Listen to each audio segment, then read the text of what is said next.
L'examen de l'état d'avancement de la mise en œuvre de la feuille de route du secteur de l'emploi a été au cœur d'une séance de travail présidée ce mercredi à Rabat par le chef du gouvernement Aziz Arnouch.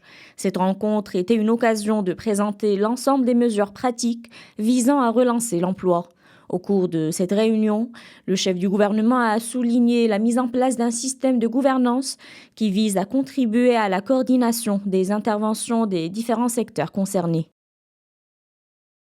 الاجتماع ديال اليوم هو اجتماع جد مهم من أجل تنزيل على أرض الواقع خريطة طريق ديال التشغيل ديال الحكومة. هذا التنزيل بتدابير جد مفيدة. Cette rencontre est d'une importance capitale pour la mise en œuvre de la feuille de route du secteur de l'emploi annoncée par le gouvernement. Dans ce sens, le gouvernement a créé un comité ministériel pour l'emploi afin d'assurer le suivi de cette feuille de route et l'évaluation des initiatives concrètes prises pour créer des opportunités d'emploi et réduire le taux du chômage au Maroc, qui constitue une priorité du gouvernement.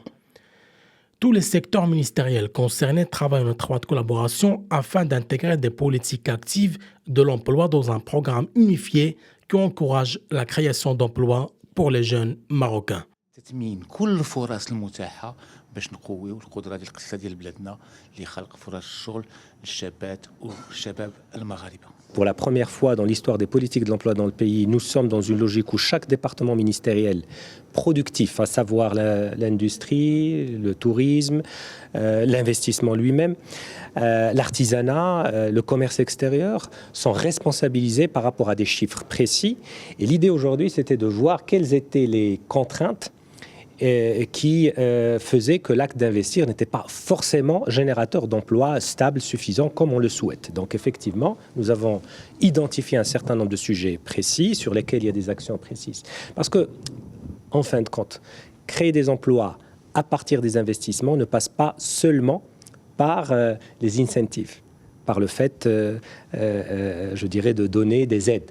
Il passe aussi par des autorisations. Il passe aussi par le passage, par exemple, d'une logique d'autorisation à une logique de cahier de charge.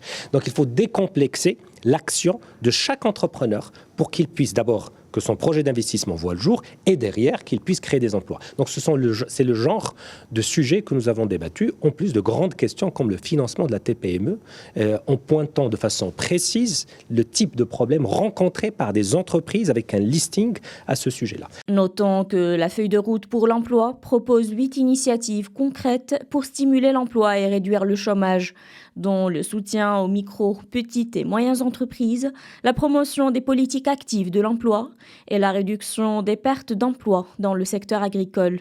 Selon les prévisions du FMI, le taux de chômage qui a atteint 13,3% en 2024 au Maroc devrait ralentir légèrement cette année à 13,2% avant de reculer à 12,9% en 2026.